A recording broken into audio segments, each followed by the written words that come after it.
સમાચાર એટલે ઝડપ અને ઝડપ એટલે અમે કવરેજમાં ક્યાંય પાછળ નહીં, હંમેશા એક પગલું આગળ. દેશ દુનિયાના સમાચાર, રાજનીતિ, સમસ્યા, વ્યાપાર, રોજગાર, તમામ સમાચારો પર રહેશે અમારી નજર. ગુજરાતની દરેક ઘટના તમારા ફોનમાં સૌપ્રથમ માત્ર V18 ન્યૂઝ પર. ગુજરાત કે દેશના કોઈ ભાગમાં મોટી આતંકવાદી હુમલો કરવાની તૈયારીમાં રહેલા ISISના 3 આતંકીઓને ગુજરાત ATSએ ગાંધીનગર અને બનાસકાંઠા જિલ્લામાંથી ઝડપી પાડ્યા હતા. ત્યારે ગુજરાત ATS દ્વારા આ ત્રણેય આતંકીઓને ગાંધીનગર જિલ્લા કોર્ટમાં રજૂ કરવામાં આવ્યા હતા. કોર્ટે ત્રણેય આતંકીઓને જ્યુડિશિયલ કસ્ટડીમાં મોકલવા હુકમ કર્યો. ઉલ્લેખનીય છે કે અગાઉ ત્રણેય આરોપીઓને કોર્ટમાં રજૂ કરાતા ગાંધીનગર જિલ્લા કોર્ટે આતંકવાદીઓને રિમાન્ડ પર મોકલી આપ્યા હતા. જો કે આજે રિમાન્ડ પૂર્ણ થતા જ કોર્ટ દ્વારા આતંકીઓને જ્યુડિશિયલ કસ્ટડીમાં મોકલી દેવાયા છે.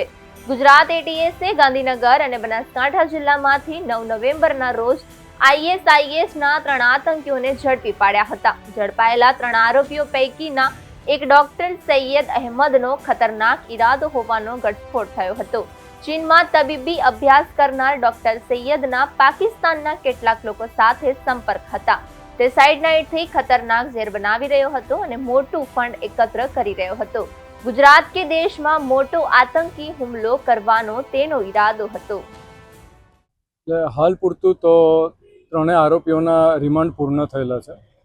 રિમાન્ડ પૂર્ણ થઈ હતી તેઓને અત્યારે જ્યુડિશિયલ કસ્ટડીની અંદર મોકલી દીધેલા છે. એટલે હવે આ તબક્કે જે આપણે કહી શકીએ તો તપાસ ખૂબ જ પ્રથમ તબક્કે છે. ઇન્વેસ્ટિગેશન બી અત્યારે પેન્ડિંગ છે ને જો કે પૂરતો સમય છે ઇન્વેસ્ટિગેટિંગ એજન્સી પાસે આની અંદર પૂરેપૂરી તપાસ કરવા માટે. એટલે હાલ આરોપીઓ ખરેખર નિર્દોષ છે કે ગુનેગાર છે તે આ તબક્કે કહેવું ખૂબ જ પ્રીમેચ્યોર કહેવાશે.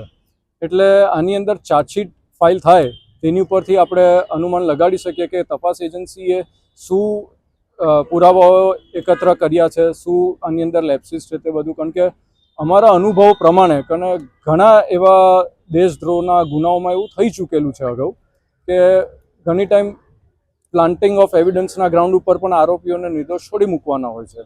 એટલે જ્યાં સુધી તપાસ પૂર્ણ ના થાય અને ચાર્જશીટ ફાઇલ ના થાય ત્યાંથી અંદરથી શું લેપ્સિસ છે અને એના અગેન્સ્ટમાં શું આવ્યું છે તે ચોક્કસપણે ચાર્જશીટ આવી હતી કહી શકાય. પરંતુ હાલના મુદ્દે એઓને જ્યુડિશિયલ કસ્ટડીમાં મોકલી આપવામાં આવેલ છે. જરૂરી બિલની પ્રક્રિયાને જે છે તે અમુક બધા લીગલ ગ્રાઉન્ડ્સ ઉપર તેની કાર્યવાહી આગળ કરવામાં આવશે.